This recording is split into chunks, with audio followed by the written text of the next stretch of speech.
inflation continues to stay stuck and go up in the wrong direction, right? And then remember the fact that tariffs are going to make inflation go up even higher, right? Now listen, so everybody's a little spooked right now, a little bit like, oh my gosh. And guess what? The stock market is the same way.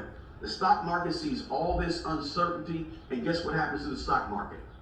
It reacts in a negative way. This is why you've seen the stock market perform so poorly in the last few months. You're going to feel the pinch. If you think things are not very good right now, well, get ready for things to get worse than they are, especially if these tariffs happen in a big way. And keep in mind that anytime the stock market hears that tariffs are a possibility, you're going to see a down market. And when you see that, oh, maybe we won't have tariffs, you'll see things come up a little bit, right? Since the beginning of the year, the stock market, I think, in the last 3 months is down like almost negative 5%. But again, remember, the stock market is looking forward. All the stuff we've been talking about, all these other economic things are looking in the rearview mirror. So how do we prepare? As a consumer, I don't like to do any video without at least talking about what we can do, right? All these economic forces, things happening around us, but what can we do to prepare as a consumer and as an investor? First, as a consumer, here's something to think about. Stock up on essentials. I'm not trying to tell you to be panicked or anything. I'm just telling you, stock up on some of the essentials, right? Your toilet paper, your canned goods, your non-perishable items, your toothpaste, things that you need on a regular basis, stock up on. And make sure you save some cash for possible crashes, possible down markets, possible emergencies. Just have some money available just in case. I'm not telling you to save up $200,000 or $300,000. I'm just telling you have some cash at your disposal.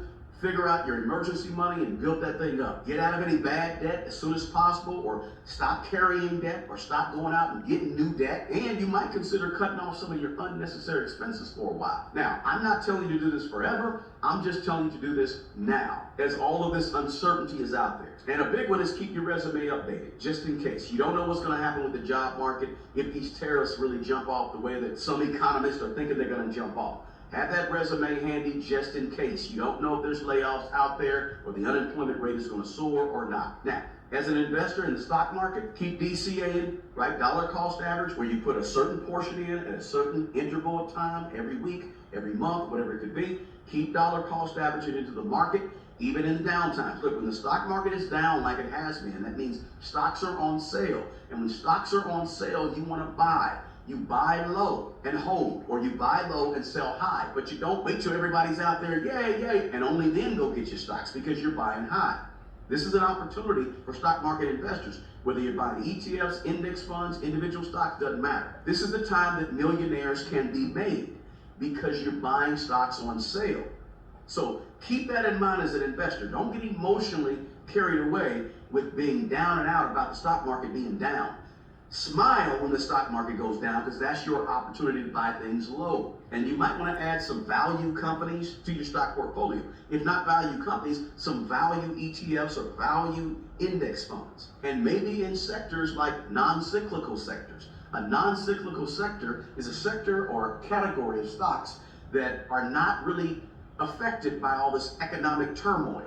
So you got stocks like Coca-Cola, Procter & Gamble, Philip Morris, Costco, right? These are consumer staples that people are going to always have to buy from Costco, no matter what's going on in the economy.